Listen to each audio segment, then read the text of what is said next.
Akkam jirtu kabajamtoota daawwattoota keenya kun ardaa gaazexeessitoota bara 2015 isa jalqabaati baga nagaan dhuftan baga geessanis. Baga waliin geenne.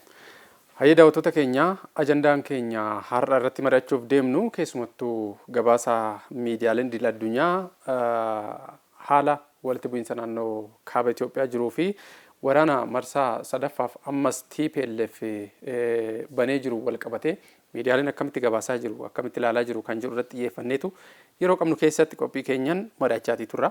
Har'a kan isin waliin turru Abtaamuu Mul'ataa Tagayin Bafiqaaduu anis Caalaa Barakaa ogeeyyii istiidiyoo hunda waliin taaneeti hanga dhuma qophii keenyatti nu waliin turaa isiniin jenna. Ceesa gabaabaa tokko booddee walitti deebina.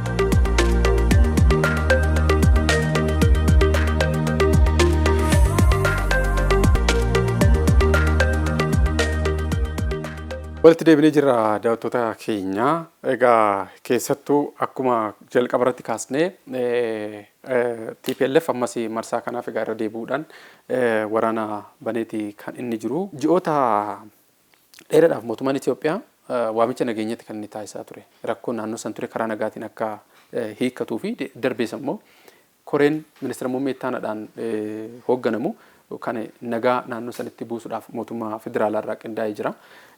Sochiin kun osuma jiru TPLF garuu yeroowwan ji'oota kana keessatti irra deebiin of ijaaruu humna waraana isaanii argisiisuu bakkee garaagaraatti kan isaan turan jechuudha.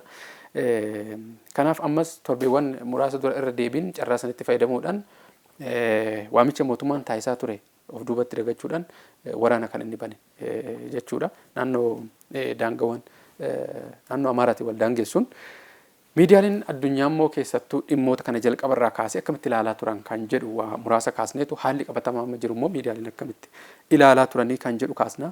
Caalaa Galatoomii egaan dhimma ajandaa keenya yeroo garaagaraatti ardaa gaazexeessitoota irratti dhiyaate haa ta'u iyyuu malee tibba kanas marsaa sadaffaadhaaf waraanni naannoo kaabaa irra deebiin ka'uusaa hordofee miidiyaaleen akkaataatti gabaasaa jiran hawaasa idil addunyaa dogoggorsuu kan danda'u akkasumas immoo ejjennoo hin malle hawaasni idil addunyaa akka qabatuuf kan taasisuu danda'u waan ta'eef ajandaa kana deebisnee finnee jirra.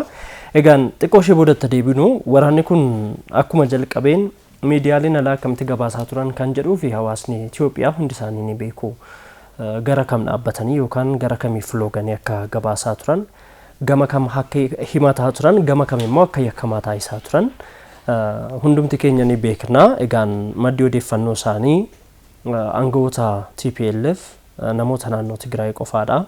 Madda odeeffannoo isaanii irraa yoo jalqabne iyyuu jechuudha. Inni kan biraa inni ijoon Itoophiyaan yookaan bulchiinsi Itoophiyaa keessa jiru muummee ministeera Dr. Abiy Ahmed hadhiisnuuti bulchiinsi waliigalaa yeroo ammaa kana uumame yookaan humni jijjiiramaa jedhamu kun bulchiinsa niyoo koloniyaalizim jedhamuuf yookaan warreen lixaatiif harka jalaatiin koloneeffannaa harka jalaa warreen lixaatiif mijaa'uu dhabuun isaa bulchiinsa Itoophiyaatiif faallaa akka dhaabbatan miidiyaa kana taasiseera jedheetiin yaada. Kana yeroo laallu maqaballeessii hedduu irrattidha kan isaan bobba'an. Maqaballeessiin diffaameeshinii kan jennu kun abbaa hirreetii akkasumas immoo yakka waraanaatu qaqqabee dhiitaa mirga dhala namaatu qaqqabee kan jedhu kanarratti xiyyeeffataniiti yeroo hedduu kan gabaasanii akka kanaaf ammoo madda kan taasifatan dhaabbilee mirga namummaatiif dhaabbatan idil addunyaa tokko tokko kan iddoo biraa taa'anii gabaasa fuula hedduudhaan qindeessanii gadhiisan wabeeffachuudhaan ni fayyadamu. Kun odeeffannoo qabatamaa bira odoo hin ga'iin qaama sadaffaarraa odeeffannoo argatan ebeeloo akkas jedhanii yeroo dubbatan kan itti dhaga'amaa turedha hedduun isaa jennee kaasuu dandeenya. Jalqabuma isaarraa maddi walitti bu'iinsa kana maali kan jedhu admiit gochaatiin turre yookaan ka'umsi walitti bu'iinsa kana eenyutu ka'umsa kana walitti bu'iinsaaf ka'umsa ta'e otoo hin jedhin mootummaan Itoophiyaa akka waraana naannoo Tigraay irratti baneetti gabaasaa akka turan ni yaadatama. Kun yaadachiisuudhumaa fi inni guddaanii fi yeroo hundaa kan yaadachuudhaa qabnu garuu marsaa lammaffaadhaaf yeroo duulli taasifamu muummee ministeera adda waraanaatti ba'anii waraana hoogganuudhaaf yeroo murteessan akkaataatti gabaasantu yeroo hedduu natti yaadatama. Egaan dursaan badhaasa Noobeelii nageenyaa fudhatee gara adda waraanaatti bobba'ee jedhanii yeroo gabaasan addunyaa hagam dogoggorsuu akka danda'an yookaan ammoo taatee ta'e sanaaf hiikoo addaa akka namni hubatu taasisuudhaaf yeroo itti yaadan fa'aa yaadachiisuun ni danda'ama. Akkuma beekamu miidiyaaleen hundumtuu Washington Post, CNN, Fox News hunduma isaaniirraa kaasee haga miidiyaalee Awurooppaa hedduutti badhaasa Noobeelii namtichi argate adda waraanaatti duule jedhanii yeroo dubbatan. Egaan miidiyaaleen kunniin muummee ministeera Dr. Abiy Ahmed ajajaa waliigalaa humna waraanaa Itoophiyaa ta'uu isaanii jalaa badee miti. Ajajaa humna waraanaa Itoophiyaa waan ta'aniif adda waraanaatti ba'anii hooggansa laatan malee badhaasa Noobeel nageenyaa wajjin waan wal qabatu hin qabu. Badhaasni Noobeel nageenyaa dhimmoota gaanfa Afrikaa irratti taasisaniif recognition yookaan immoo beekamtii laatameefidha. Dhimmi keessoo keetii eegsisuudhaaf kan badhaasichi siif kenname jalqaba irratti keessumattuu wal dhibdee Itoophiyaa fi Eertiraa gidduu ture, wal dhibdee yeroo dheeraa turedha. Walitti bu'iinsa kana kan ture karaa nagaatiin akka furamu godhani. San duras egaa nagaadhaan mariin akka hiikkatu tokko dhimmoonni garaagaraa jiru. So badhaasichu kan wal qabate nagaa buusuudhaaf ammas immoo nagaan biyya gareen shororkeessaa tokko gaafa biyya diiguudhaaf kaayeffatee humni olaanaa nagaa kabachiisu biyya kee keessatti humna waraanaati. Tarkaanfii humna waraanaa keetii irratti fudhatame. Raayyaa ittisa biyyaa keetii irratti fudhatame. Noobeelii nageenyaa argattee jirtaa callisii taa'ii seerri. Baay'ee isatti hin duulle isaan muummee ministeera TPLF haga daseetti gaafa qaqqabuudha gara biyya baraaruutti kan isaan bobba'an. Kana jechuun lammii baraaruudha, biyya diigamarraa baraaruudha. Kun immoo itti gaafatamummaa eenyuyyuu miti, itti gaafatamummaa muummicha ministeera. At the same time ajajaa waliigalaa humna waraanaa Itoophiyaa, humnoota waraanaa Itoophiyaa nama ta'antu waraana hoogganuuf ba'anii akkasitti gochuun isaanii egaan akkuma sila jenne faaktiidha. Noobeelii fudhachuun isaanii adda waraanaatti immoo hooggansaaf bobba'uun isaa ammas faaktiidha yookaan ammoo dhugaadha. Dhugaa san garuu akkamitti fireem godhanii sammuu namaa keessa kaa'ansa jedhu sanarratti kan xiyyeeffatamuu danda'udha. Egaan kana wal bira qabee kana ilaaluu barbaadu Barack Obama wajjin. Barack Obama bara 2009 badhaasa Noobeelii nageenyaa fudhatanii waggaa lama boodadha Liibiyaa irratti haleellaa xayyaaraa gurguddaa kan isaan mirkaneessan yookaan ajaja pireezidaantummaa isaanii kan isaan baasan waggaa lama keessatti. Yeroo sana garuu Barack Obamaan akka hiiroo ta'anitti yookaan murtoo goota tokkotti kan fireem godhamee gabaafamaa ture. Barack Obama addunyaa irratti ol kaasu. Sana qofaa miti waraana Afgaanistaan keessaa kan isaan iskaaleet godhan yookaan caalmaadhaan kan isaan ittuu jabeessan badhaasa Noobeelii bara 2009 boodadha. Waa'ee sana miidiyaan Western yookaan miidiyaan warreen lixaa kun waan dubbatanii hin qabanii garuu ani sagany kanaan wal qabatee wanti natti mul'atu maalinni akkaataa nuti miidiyaalee kanneen itti hubannutu dogongora qaban natti fakkaata. Miidiyaalee kanneen miidiyaalee uummata addunyaarra jiru hundaafuu qixa pirinsipilii yookiin qajeeltowwan miidiyaa tokko hunda eegee ittiin hojjetu jenneetu akka fudhatu waan fudhachaa jiru natti fakkaata. Akka madda dhugaatti fudhan natti fakkaata. Baay'ee dhugaan isaan bira jiru akka naannoo isaan jirutti yookiin immoo akka faayidaa imaammata biyyoolessa isaanii yookiin immoo ardii isaanii kabachiisuutti.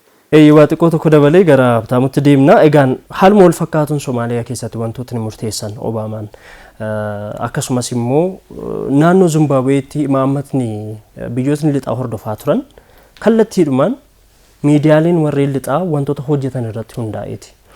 Fakkeenyaaf Mugaabeen niyokoloniyaalizim isaa sila jedhe sanaa wajjin faallaa kan dhaabbatan. Egaan maaliyyuu haa ta'u uummanni Zimbaabuwee uummata Afrikaa keessaa barnootaan sadarkaa jalqabaa irratti argamanidha. Literacy jennee yoo kaasne wantoota hojjetan hedduun jiru. Sababa bulchiinsa warreen lixaa faallaa dhaabbataniif jecha biyyi akka biyyaatti miidhamteetti ta'uu danda'a. Garuu kabaja biyyummaa ishee qabattee kan turte sababa Mugaabeeti. Zimbaabuwee keessatti waan isaan hordofaa turan Mugaabee ajjeesuudhaaf yaadurraa kaasuudhaa haga biyyattii karaa qoqqobbii diinagdee garaagaraatiin diinagdee ishee gadi adeemsisuutti kan qaqqabe tarkaanfiiwwan garaagaraa. Koongoo bara 1961 miidiyaalee lixaa qorannoo gaazexeessummaa gadi fagoo geggeessinee odeeffannoo kana arganne jedhanii waan isaan dhiyeessaniin mootummooleen lixaa biyyoota Afrikaa kanarratti duulu.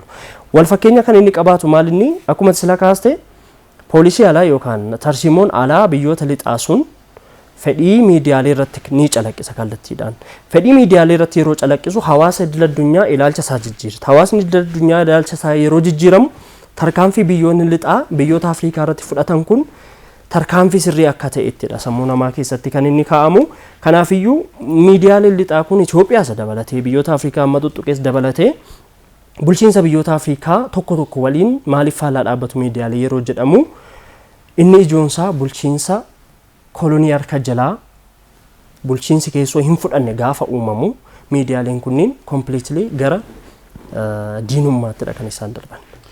Abtee keessumattuu waan amma kaasni kana wal qabatee egaa jalqaba irratti inni guddaan imaammata biyyi isaanii biyyoota kanneen biroo irratti hordoftuurraa kaaseeti miidiyaaleen kunneen haalli gabaasa isaanii ajandaa mataan isaa akkaataan itti fireem godhamu kan jedhu flow of information yookiin immoo yaa'insa odeeffannoo yookiin immoo oduullee yoo dhaalle oduun miidiyaalee baay'een isaanii weestarnii irraa gara biyyoota kaanitti kan baay'atu yookiin immoo harki guddaan yoo xiqqaate harki 90 ol information flow yookiin immoo odeeffannoon kan dhufu warra weestarnii irraa yookiin immoo warra biyyoota amma miidiyaalee gurguddoo qaban kanarraa gara biyyoota hiyyeeyyiitti yoo fudhattee ilaalte odeeffannoon gaggaarii ta'e teknooloojiin gaggaarii ta'e kalaqni gaggaarii ta'e dandeettiin Afrikaa keessa jiru aadaan ardiiwwan kanneen biroo keessa jiru baay'een isaanii gamana garas filoon godhan kuni maal jechuudha imaammata isaanii waan qaban biyyoota kanneen irratti fe'uudha intarastii isaanii yeroo dheeraa kallattii garaagaraatiin diinagdeetiin hawaasaan siyaasaan tursiisuudha darbees immoo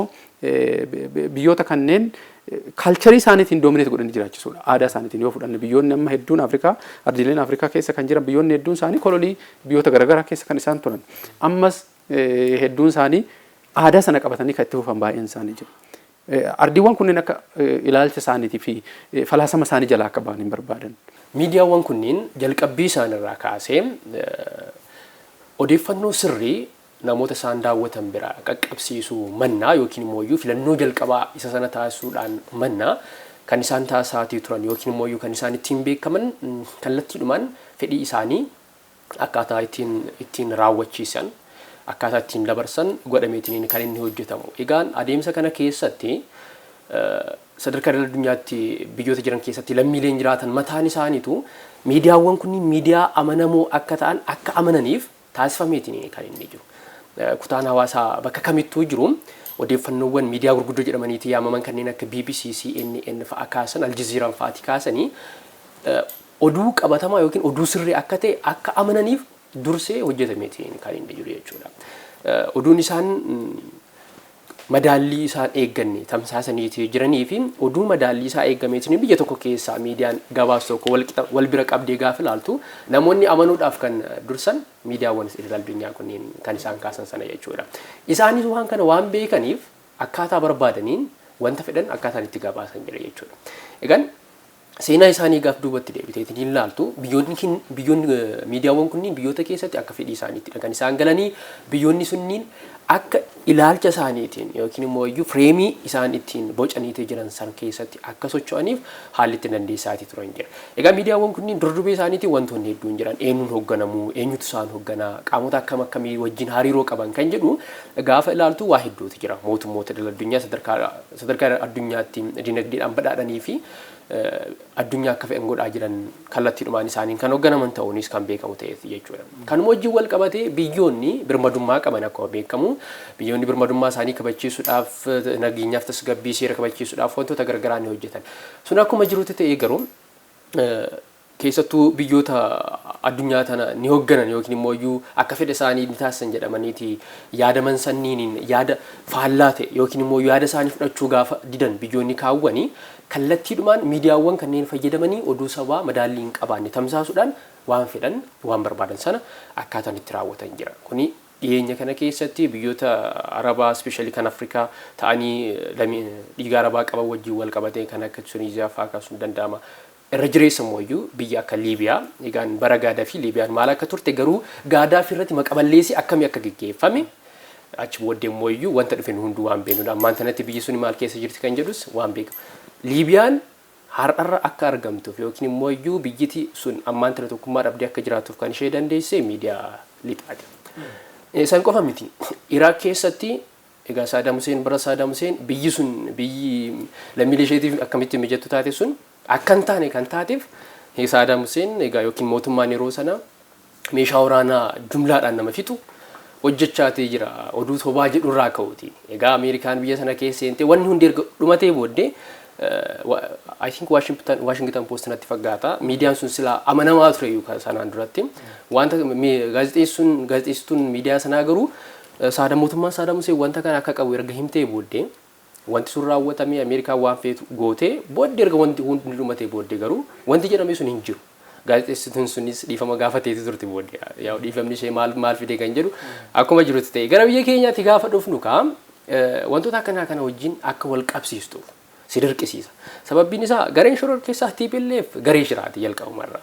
Miidiyaa biyya kanaa waggoota 27 akkam akka godhaa ture hundi keenya kan beeknudha. Amma tokko miidiyaan afaan isaa baasee akka dubbatuuf kan ta'e waggoota muraasa asittidha. Amma tokko jijjiiramni kun erga dhufe. Yoo xiqqaatee sanaan duratti akkamitti miidiyaa biyya kanaa akkamitti akka fayyadamaa ture hundi keenya iyyuu kan beeknudha. Miidiyaa misoomaa jedhamuutiin jechuudha. Kanaafuu miidiyaa irratti shira akkamii fayyadamuu akka qabu ni beeka. Miidiyaa biyya keessaas miidiyaa biyya alaas. Sana qofa immoo yoo ta'an waggoota 27 sana keessatti naannoo miidiyaa irratti namoota bitamaniif hedduu soratee ture. Kanumarraa kootiin gaafuma waraana biyya kana irratti labse. Raayyaa ittisa biyyaa duubaan gaafa waraane sanarraa eegalee miidiyaawwan idil addunyaa jedhaman kunneen akkaataan itti gabaasaa turan mootummaan birmadummaa biyyaa kabachiisuudhaaf tarkaanfii birmadummaa biyyaa gaafa kabachiisu gaafa fudhatu tarkaanfii seera kabachiisu fudhatamaa jira otoo hin taane kan isaan gabaasaa turanii waan biraati ture. Maalirraa ka'eetiin mootummaan Itoophiyaa tarkaanfii kanatti seene kan jedhu abadan ilaaluudhaaf hin barbaanne. Fedhii iyyuu hin horan. Kan isaan ilaaluuf barbaadanii kan achi himame sana jechuudha.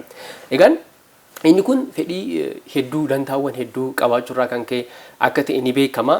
Achi booddees immoo iyyuu seera miidiyaa, seera gaazexeessummaa cabsuudhaan kan isaan gabaasaa turan madaallii gam tokkootiin qofa fudhachuudhaan akkuma jalqabarratti isin kaasaa turtan wanta gam tokkoon himamu qofa fudhatanii kaan itti dhiisan. Kanaaf immoo wantoota garaa kaasan fakkeenyaaf nageenya kaasuu danda'an garuu banaan mootummaan Itoophiyaa nagaya ture. Sunumayyuu kan argamne achii ture kan jarri argatan garuu achii ture.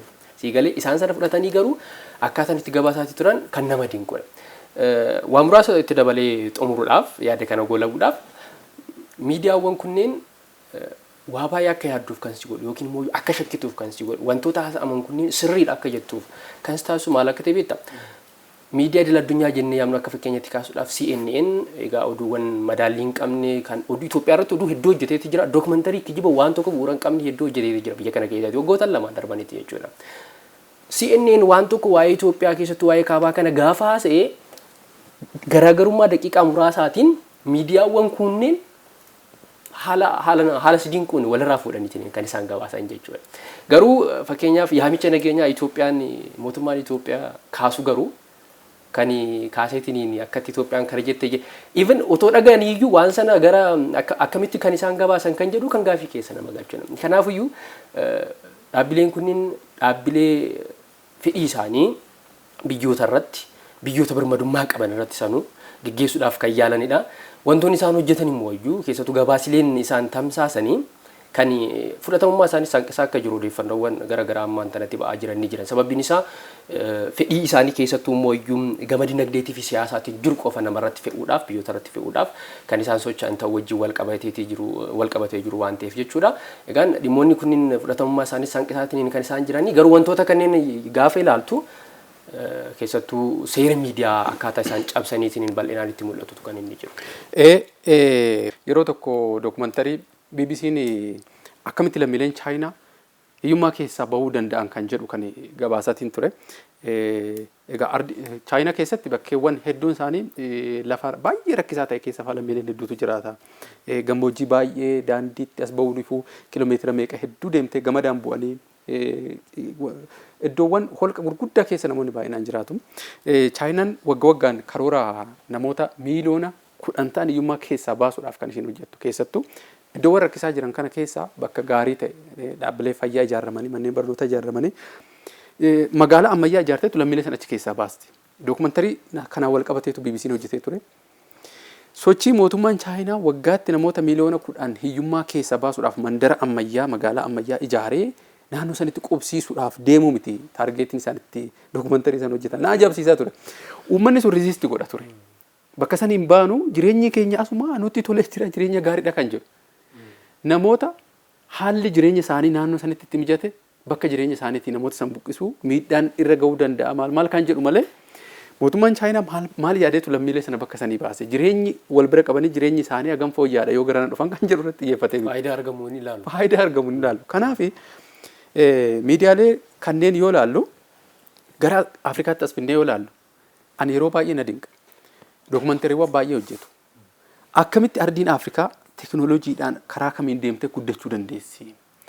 Akkamitti qonnaan jijjiiramuu dandeessi? Akkamitti fayyaadhaan jijjiiramuu dandeessi kan jedhu miti irratti xiyyeeffatan yookiin immoo miiseejiin dhumaa dabarsan. Deeggarsaan wal qabsiisu.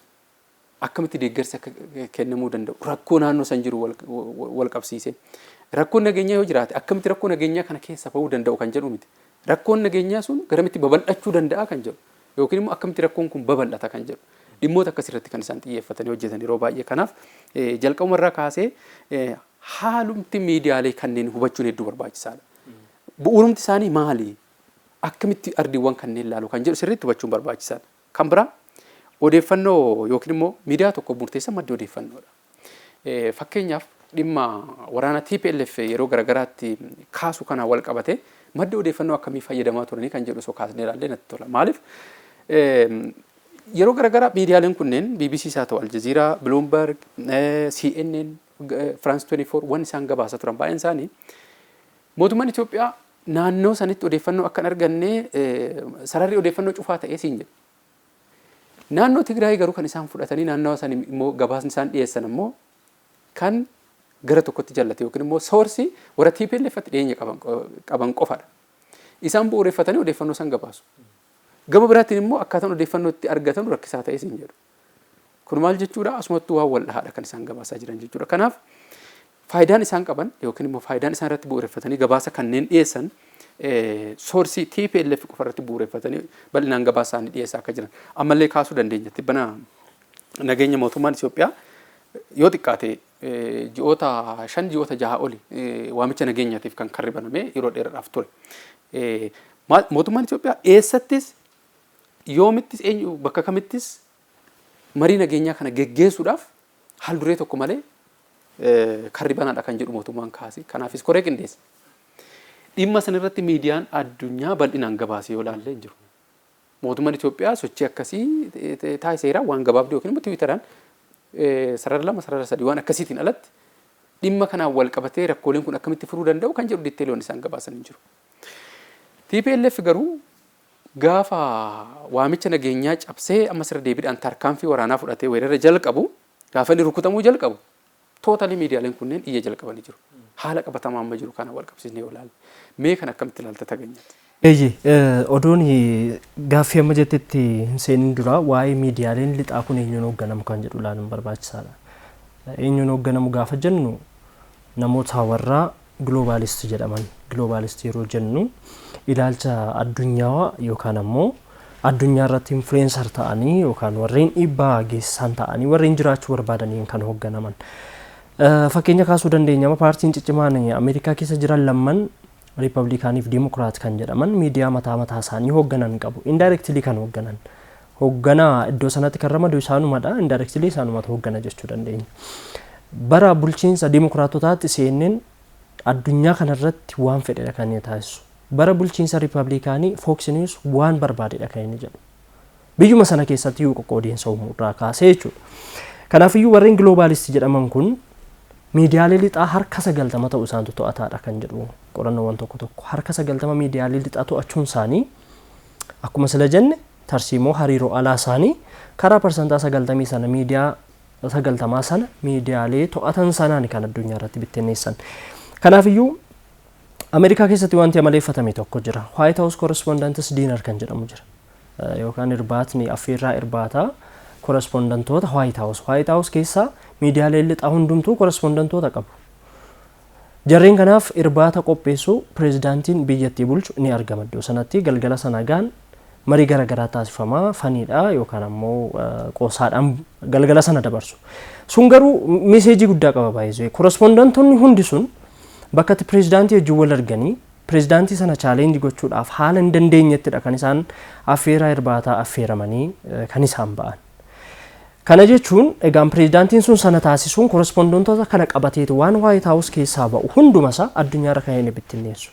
Kallattiin isaa bocamee kennamaa fi foreign policy sana wajjin yookaan tarsiimoo hariiroo alaa biyyattii wajjin wanta fireem ta'e karaa korrespondantoota kanaati kan inni addunyaarra bittinneessu. Kanaafiyyuu egaan galgala yookaan waarii affeeraa irbaataa sana irratti meeseejiin pireezidaantiin dabarsu meeseejiin korrespondantoonni dabarsan kun kanuma wajjin deemee walitti kan inni qabatu. Gara dhimmaati jetteetti yeroo dhufnu egaan waa'ee mootummaan Itoophiyaa akkuma kaastee gara ji'oota 5tiif kan waraana dhaabuu baaqeetiin yookaan dhuunfaatiin waamicha taasisaa ture. koree mariyatus akkasuma walitti qabaa koree obbo Dammaqaa Mokonnin ta'uu ibsuudhaan miseensa koree egaan Dr. Geediyoon Ximootees jiru, Reedwaan Huseen jiru, jareen kana ibsee jira. Miidiyaan alaa qaamaan dhufuu dhiisu. Karaa zuumii yookaan ammoo karaa iskaayipii isa ta'u kallattii barbaadin bakka tokko taa'ee eenyutu koree kana keessaa obbo Dammaqaa Mokonnin miidiyaan affeere Itoophiyaan karaa nagaa jechuun fakkeenyaaf ibsa yoo ta'e ibsitarii ejjennoo sirrii ta'uu dhiisuu danda'a jedhanii yaaduu danda'u. Garuu koreen nageenyaa erga hundaa'e koreen nageenyaa sun taayimlaayinii qabaachuu danda'a. Yeroo akkasiitti iddoo akkasiitti waan jedhu tarii yaada qabaachuu danda'a. Koreen sun akkaataatti adeemsa nagaa kana hoogganu waan baafate tokko qabaachuu danda'a. Tarsiimoo tokko qabaachuu danda'a. Miidiyaan affeeree karaa nageenyaatiin mootummaa Itoophiyaa maal yaade jedhe tokkollee hin jiru. Garuu ibsa Central Command kan jedhanii waaman yeroo ibsa karaa garaagaraatiin ajajaan humna waraanaa Tigraayis akkasumas Central Command keessaa jedhanii kan waaman keessaa ibsi yeroo kennamu karaa Geetaachoo Raddaas haa ta'u karaa garaagaraatiin kennamu ibsa sana yeroo suma piik godhanii fudhataniitiyyuu qilleensarra tamsaasu. Even afaan Amaariffaati gara caalu kan dhaga'uu danda'u jedheetii yaada malee afaan Tigiriffaa miti. Nama hiikuuf kaa'atanii maal jedhan jedhu kun jedhanii yeroo sumadha kan isaan frame godhanii oduu gadhiisan. Waraanni irratti baname jedhe TPLF jedhanii gabaabsu. Asii garuu carraa nagaa ture waa tokkollee hin gabaasne. Kana gaafa laaltu akkuma sila kaasnedha. Ammallee fedhiin isaanii gara inni jiru beekamaadha. Xayyaarri yeroo darbe rukutamte waa'ee xiyyaara sanaa xiyyaara kootti kan jedhe qaamni tokkollee hin jiru. Xiyyaara sana keessa maal akka ture mootummaan Itoophiyaa egaan meeshaalee waraanaa feetii garas akka imalaa turte. Xiyyaarri sun guutummaa guutuutti dhibbaaf dhibba shuur ta'uu kan dandeenyu mootummaan Tigraay xiyyaara hin qabu. Xiyyaarri sun mootummaa tokkorraa akka ergamte beekamaadha. Waa'ee xiyyaara sanaa xiyyaarri sun kan kooti jedhee kan itti gaafatamummaa fudhates hin jiru dhoksaadhaan wanti hundumtuu kanaaf. Waa'ee xiyyaara rukutamtee mataasaa mootummaarraa wanti isaan adda baafatan hin jiru. Haalota yeroo dhiyoo as uumaman kana yeroo laaltu hedduu isaa erga waraanni irra deebiidhaan TPLF waraana banee booda wantoota waraana sana wajjin wal qabatan yaaliin nageenyaa akka kufe akka fashalaa'e kana booda fragile negotiation fa'aa jedhaniiti kan isaan gabaasaatii turan CNN ilaalaan ture. Kana yeroo laaltu ammallee waraanni kun akka tuufu qaamolee barbaadanidha. Waa'ee saamicha dhaabbilee deeggarsa namoomaa irratti geggeeffame ibsa gabaabduu tokko karaa Tiwiitariin baasuun ala addunyaa irratti bahuudhaan balaaleffannaa guddaan hin turre. Balaaleffannaa guddaa yeroo jennu otoo wanni kun hin taasisu malee mootummaan Itoophiyaa itti gaafatamummaa kan qabudha malee mootummaa Itoophiyaatu taasisatoo ta'ee waan jedhamu tilmaamuun nama hin rakkisu. Garuu saamicha geggeeffame sun saamame jechuun kallattiidhaan deemee uummata bira ga'a jechuun miti. Waraanaaf kan inni oolu.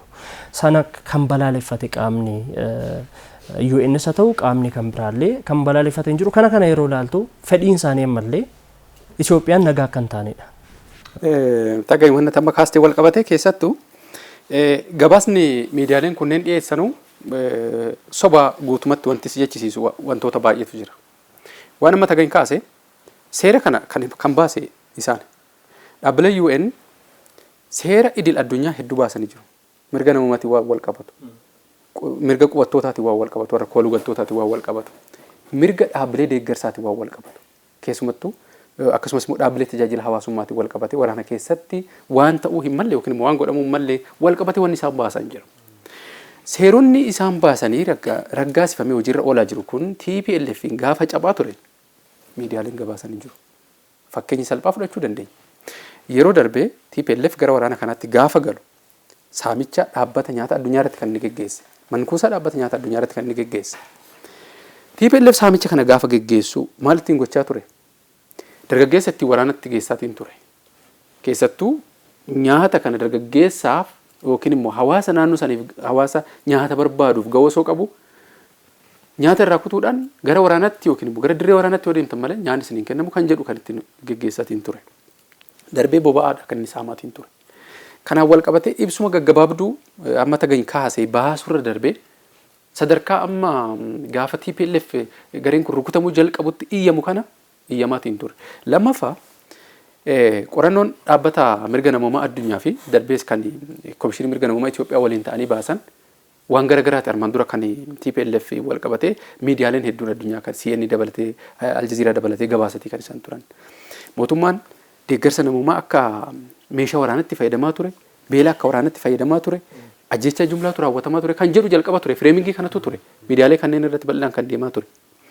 Dhaabbileen kunneen lamaan waliin ta'anii qorannoo kana gaafa gaggeessanii fa baasan ragaalee kanaan wal qabatu argannee kan jedhudha kan qorannoo kana gaggeessanii baasan. So miidiyaaleen sunneen jalqaba odeeffannoon isaan dogongorsiiseetu waan akkasii baasan haa jennu. Gaafa garuu dhaabbileen isaan hoggan dhaabbilee gurguddoo addunyaa irratti beekaman kun kan madda odeeffannoo ta'an kun ragaa akkasii qorannoo akkasii waliin ta'anii gaafa baasan miidiyaaleen kunneen oduu gurguddaa akkasii dokumentari gurguddaa akkasii yookiin immoo dogongora sobaa odeeffannoo dogongoraa soorsii sobaa irraa fudhanneetu dabarsine kan jedhu dhiifamallee gaafatan hin argine. Kana jechuun maal jechuudha salphumatti ta'e jedhamee miidiyaaleen kunneen duula TPLF gaggeessaa jiru duuba akka jiran waliin hojjechaa akka jiran ifatti kan namatti agarsiisudha. Kana kaasuun ni danda'ama jechuudha. Mootummaan Itoophiyaa olaantummaa seeratti kan inni kabachiisaa jiru. Keessattuu tokkummaan biyyaa akka diigamne sababa TPLFiitiin wal qabatee darbee keessaa birmadummaa Itoophiyaa illee kabachiisuudha. Birmadummaa Itoophiyaa akkamitti kabachiisaa jira gaaf jedhu namoonni hedduun kan isaan kaasan waraana kana duuba eenyu akka jiru bal'inaan beekamaadha. Hidhaarumsaatiin wal qabsiisnee kaasuu dandeenya ifatti. Yeroo garagaraatti sochiin godhamaa ture. Duula biyyoota biroos warra biraas ofitti dabaluudhaan fakkeenyaaf Sudaan ofitti dabaluudhaan Ijiptii wal qabatee waan ta'u jira beekamaan. Deeggarsi akkamii immoo leenjiin akkamii immoo kennamaa fi akka ture garee kana waliin ta'ee qindoominni jiru beekamaadha. Kana jechuun birmadummaan Itoophiyaa gaafa cabu salphaatti ta'an ilaaluun biyyi kamiyyuu kana waan godhu natti hin fakkaatu waan ayyamu natti hin fakkaatu. Garuu xiyyeeffannoo akkasii argatee jira. Miidiyaaleen kunneen miidiyaalee jajjaboodha wantoota dhokatan hedduu qorannoodhaan adda baasuu danda'u investigative reportingii garagaraa gochuu danda'u teknooloojii qabu waan garagaraatti fayyadamu kana garuu gochuu dadhaban miidiyaaleen kunneen so kana duuba kan jiru fedhii maal akka ta'e beekamaadha jechuudha. Egaa miidiyaaleen kunneen wanti isaan godhan akka sadiitti ilaa tokko odeeffannoo sobaa tamsaasu inni lammaffaa immoo ta'e jedhamee odeeffannoo dogongorsiisu gadhiisu kanaan alatti immoo keessattuu hojiin isaan naannoo kanatti hojjetaa jiran miidiyaaleen kunneen deeggarsa garagaraa kallattii garagaraatiin gama garee kanaatiin taasifamuunis wal qabatee fedhii garagaraatiin bitamuudhaan hojii kana bal'inaan geggeessaa jiraachuu isaanii ifatti kan namatti agarsiisaa jiru ta'uusaa kaasuun barbaada. Habtemee keessattuu tibban ammoo dhiyeenya kana keessa egaa waanuma amma dura kaasnee wal qabata wanti naannoo sanitti ta'aa jiruu fi xiyyeeffannoo miidiyaaleen kunneen waamicha nagaa irra darbanii waamicha nagaa dhiisanii sochii TPLF kan isaan gabaasa turan. Mootummaan ji'oota 9 fi ji'oota 5 fi isaa oliif waamicha nagaatiif gaafa karra banu gabaasaan ture.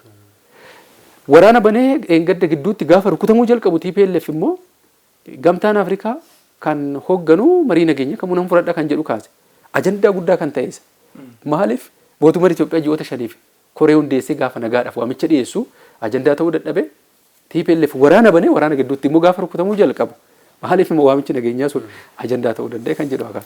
Baay'ee duratti keessattuu itti aanaa muummicha ministeeraa kan ta'an obbo Dammaqaa Mokonnon koree kana kan hoogganan isaaniidha. Baay'ee tokkoffaa namni kun uummata miiliyoona 100 ol biyya jiru keessatti itti aanaa muummee ministeeraati nama guddaadha. Lammaffaa immoo kallattiidhuma wanta uumamee jiru kana wajjin nama kallattiidhumaan isaan ilaalatu keessaa tokko isaani.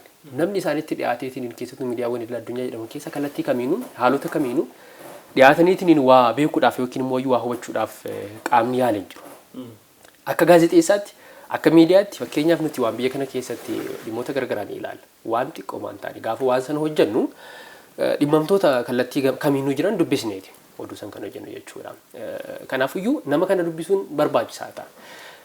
Garuu as garagalaniitiin miidiyaan ilaalee tokko illee hin jiru. Kanaan duratti miidiyaan keessattuu biyya tokko keessatti bulchiinsa biyya tokko keessatti qaamonni 3 jiran miidiyaan qaama afuraffaatii jedhama. Amma garuu miidiyaawwan sadarkaa idil addunyaatti jiran kunniin qaama afuraffaa sana wanta jedhu faallaa dhaabataniitiin akka meeshaa waraanaatti meeshaa waraanaa isa lammaffaa qaamota lamaan gidduutti kan taasifamu gidduu gam tokkoon goreetiin meeshaa waraanaa sadaffaa ta'eetiin kan miidiyaawwan idil addunyaa kunniin kan isaan dhufan jechuudha. Isa kanas kallattiidhumaan gaazexeessitoonni gaggaariin baay'ee sadarkaa idil addunyaatti jiran dhugaa baasuudhaaf socho'an hedduun jiran. Fakkeenyaaf Miikaa'el Gaamaandii Egroof namni jedhamu gaazexeessaan jedhamu Voice of Russia miidiyaa jedhamu keessatti France keessatti miidiyaan kun kan argamu dhugaa jiru baasuudhaaf sochiiwwan garaagaraa taasisaa tureetii jira. Kanneen biroos jiran Itoophiyaa keessa dhufanii bakka rakkoon kun uumameetii jira jedhamu sana deemaniitiin gabaasuudhaaf kanneen yaalan jiran garuu hamma barbaadum sanaan dhiibbaa uumameetii jira jechuun hin danda'amu malee jechuudha.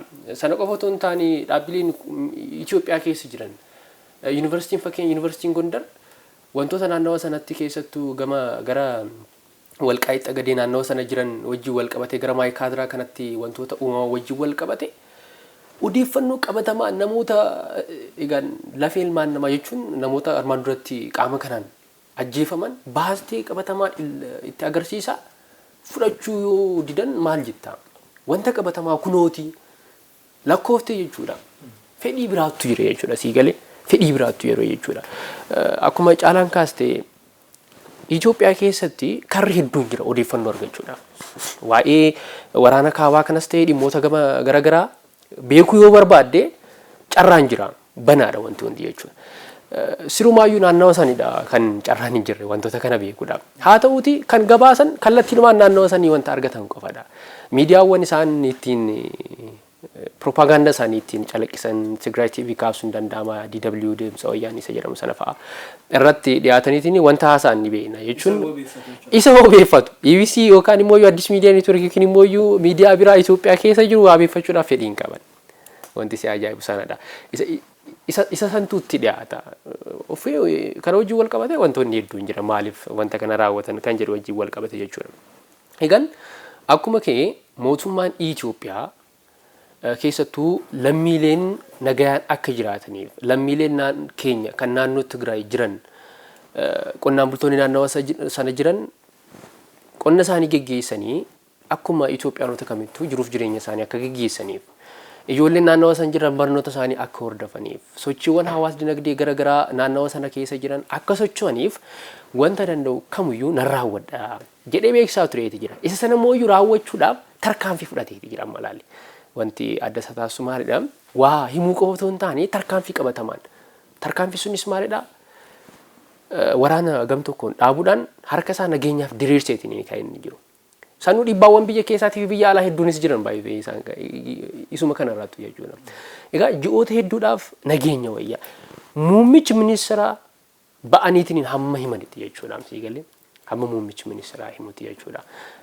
Gaafa sana garuu akkuma jiru duratti ka'aatii ture namni egaan oduun kun oduu guddaadha. Sababbiin isaa waraana keessatti wantoonni uumaman hedduun jiranii dinagdeen biyyaa ni miidhamaa lubbuun ilmaan namaa ni darbaa inni qaalii ta'e jechuudha. Hawaasa gidduutti wanti uumamu jira wanti yaaddeessaalee garaagaraa kan uumaman jira. Egaa waraana dhaabuudhaaf waraana gamtokkee yookiin dhaabiin jira jedhameetiin gaafa himamu oduu guddaadha. Oduu baay'ee guddaa ta'edha. Sadarkaa addunyaa sirriitti naannoo qabudha. Garuu akkaataan itti gabaafamu mataan isaatu faallaadha. Akkaataan itti gabaafamu mataan isaatu jechuudha. Egaan suni ta'ee gareen shororkeessaa kun yeroo ittiin bitatee wanta kana gidduu ittiin dargaggeessa ijoollee obboleewwan kina naannawa san jiran waraanaaf akka ka'an bakka sanuu meeshaa waraanaa kan qabne tokko meeshaa waraanaa tokko nama 10 nama qabsiisutti ga'aatii ture. Dhimmuma daa'imman wajjin wal qabatee qabatamaan agarsiisa miidiyaan gabaas tokko illee jiru. Sirumaayyuu duratti isa hanna saamicha dhaabbatee addunyaa kanarratti geggeeffame waliin wal qabate hamma tokko ani sirumaa akka laalitti waggoota lamaan kana keessatti hamma tokko odeeffannoon gabaafame isaayyuu. Garuu gahaa miti. Odeeffannoon sun mataan isaa gareen kun garee shororkeessaa ta'uu isaa kan sirriitti mirkaneessee ture. Addunyaan dhugaa garee kanaa akka hubatuuf sirriitti karra kan saaqe ture. Garuu akka beekamuuf hin barbaadan odeeffannoowwan gareen kun garee gantuu garee yakkoota adda addaa raawwate ta'uu agarsiisan gaafa ba'an yakkoota san irra dibuudhaaf malee sochiin geggeeffamu eeyyiin gareen kun garee shororkeessaa akkanaa yakkoota akkanaa raawwatedha tokko lama jedhamee qabatamaan odeeffannoowwan jiru hawaasni addunyaa akka hin beekneef sochiiwwan garaagaraa taasifamaa turaniitiin kan isaan jiran jechuudha.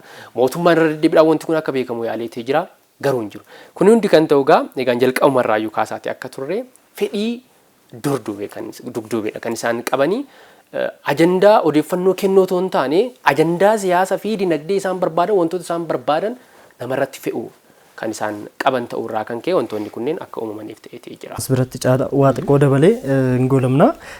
Inni guddaan isaa egaan ka'eera hedduun isaa amma ejjennoo mootummaarraa dhimma dhabuun miidiyaalee lixaa maaliif akka ta'e tuttuqneerra. Fedhiin isaanii inni guddaan Itoophiyaa keessatti raawwachuu kan danda'u garee sanaan akka ta'e beekamaadha. Garee muummicha ministeeraa Dr. Abiy Ahmadiin fedhiin isaanii biyyoota lixaa akka galma hin geenye beeku. Kanaafis ejjennoo mootummaarraa dhimma dhabuun jira. Inni kan biraa bulchiinsa miidiyaalee sila kaaseen ture. Bulchiinsa miidiyaalee kana wajjin kan wal qabatu Habtaamuu waa kaaseera. Gaazexeessitootni dhugaa barbaadan jiru. Gaazexeessitoonni dhugaa barbaadan sun garuu miidiyaa san keessatti carraan argatan. Carraa kan argatan warreen soba tokko lammaffaa maallaqaa warreen bitaman jarreen kanaaf oopiniidha miidiyaaleen kunneen. Kanaafuu akka salphaa ta'een gaazexeessitootni namoota gaazexeessummaatiin ala ba'anii hojjechuu danda'an miidiyaalee gurguddoo kana keessatti carraa argatu. Kanaafiyyuu warreen carraa argatan sun akka barbaadanitti ajandaa sana bibittinneessuu ni danda'u. Inni kaan ammoo madda galii warreen taasifatanis jiru. Biyya keessaayyuu kaasuu dandeenya baay'ee. Yuutuubaroota hedduu kaasuu dandeenya. Madda galii isaanii waan ta'eef odeeffannoowwan akkas akkasii kan gabaasanis jiru miidiyaalee lixaa qofa maaliif maqaa dhoofna. Warreen biyya ganan gantummaa kan keessatti mul'atan fedhii biyyaalessaa fakkeessuudhaan waan biyyi miidhamte fakkeessuudhaan fedhii biyyaalessaatiif waan hojjetaa jiran fakkeessuudhaan maallaqaaf jecha warreen hojjetanis hedduun ni jiru. Mootummaan maal gochuu qaba ishee jettu qofaan dammala. Dammaqinni guddaa barbaachisaadha. Dammaqina yeroo jennu ammallee egaan dammaqinni ni jira. Diyaaspooraan alaa dammaqaadha. Miidiyaalee kanneen saaxiluudhaaf ni hojjeta. Ammallee garuu propagaandaa miidiyaa lixaa eenyuyyuu hin danda'u. Kanaafuu dammaqinni yeroo yeroodhaan kan inni barbaachisu miidiyaa alaatiif kaawuntarii kan deemu yookaan oduulee sanfaalleessan yookaan dhugaa baasan irratti hojjechuun baay'ee barbaachisaadha. Biyyoota miidiyaaleen kun keessatti bulan keessatti diyaaspooraa jiru irraa immoo guddaa ta'e qaba. Akka waliigalaatti dhimmoota sadii gurguddaa addunyaa irratti yakkoota ta'an kan TPLF raawwate kan miidiyaaleen kunneen ija hin laatiin gurra hin laatiniif jedhee yaaduun kaasa tokko seera mirga namoomaa idil addunyaa TPLF ifatti cabsaati kan inni ture. Waan amma akka reefu kaasaa ture.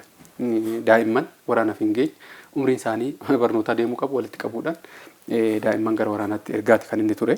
Kunis miidiyaalee idil addunyaa kamiinuu gurra tokko osoo hin argatin kan inni darbee qabatamaadhaan garuu daa'imman kunneen qabamanii yeroo miidiyaa biyya keessatti gabaafamu miidiyaaleen kanneen biroo garuu caallisaniiti kan isaan bira darbanii kan biraa seera idil addunyaa kan deeggarsa namoomaatiinis wal qabatu.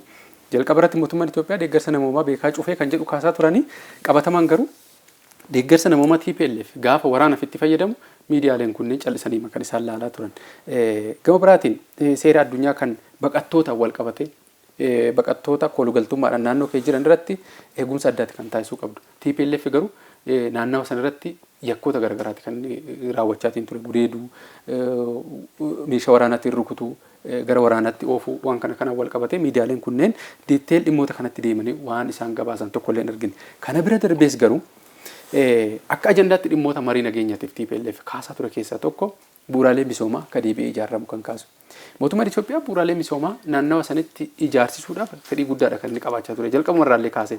Osoo gara lola kanaatti hin galin birrii biiliyoona hedduudhaan bishaan naannoo magaalaa Maqalee fi naannawa sanitti hojii piroojeektii gurguddaa hojjechuudhaaf karoorfatee. Bajata siluma armaan duratti ramadamee hin beeknetu ramadamee ture. Bajata ramadamee hin beeknetu mana maleetiin ramadame naannawa sanitti. Irra deebinee waraanni kun jalqabame garuu keessattuu humna ibsaa naannoo san ciccite riqicha akkasumas immoo teeleedhaan wal qabatee sochiin eegalame. Humnoota hojjettoota sarara humna ibsaatii fi teelee diriirsuudhaaf deeman illee ajjeesaa akka ture beekamaadha ifatti. Keessattuu yeroo naannoo sanitti sochiin kun irra deebin dhaabbileen humni waraanaa raayyaan ittisa biyyaa magaalaa Maqalee fi Tigraay to'atee ture keessatti irra deebiin bu'uuraalee misoomaa diigaman ijaaruudhaaf sochii taasifamu keessatti TPLF duubaan tarkaanfii garagaraatti lammiilee kan fudhatamaa ture. Kuni miidiyaalee idil addunyaa gurraa fi ija isaanii dura dhokataadha kan inni ture jechuudha. Maaliif fedhiin isaanii akkuma jalqaba kaasne loogiidhaan gabaasu akkasumas immoo kaayyoo imaammata isaanii xiyyeeffataniiti kan isaan deemaa turan kan jedhu waliigalatti kan nuti kaasne. Egaa akkuma tagan kaasne mootummaan Itoophiyaa ammas keessumattuu hawaasni gurra miidiyaalee kanneeniif kennuurra odeeffannoo qabatamaa mootummaan kennu keessattuu ragaalee amanamaa mootummaan kennurraa odeeffannoo fudhachuun barbaachisaa akka ta'e akkasumas immoo dhiibbaa miidiyaaleen kunneen taasisan kaayyoon isaanii maal akka ta'e sirriitti hubachuun barbaachisaadha. Akkasumas immoo dhiibbaa dhaabbilee idil addunyaa garaagaraa keessa ta'anii namoonni beekamtii qaban garaagaraa taasisan sirriitti xiinxaluun hedduu barbaachisaadha. Amma Dooktar Teewodiroos Adaanom fudhachuu dandeenya.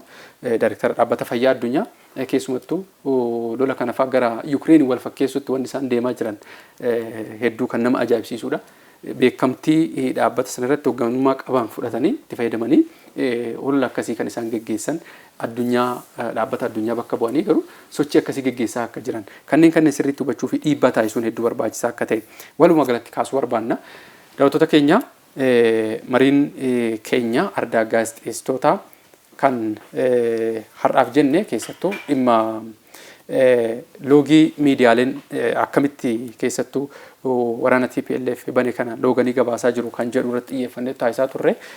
Tagayin Bafiqaaduu Habtaamuu akkasumas Caalaa Barakaa taanee ogeeyyii istiidiyoo hundaa waliin kan qophii kana isin biraan gaatiin turre waan waliin turtaniif galatooma. Qophiileen keenya kanneen birootti dhufuu nagaa ta'a.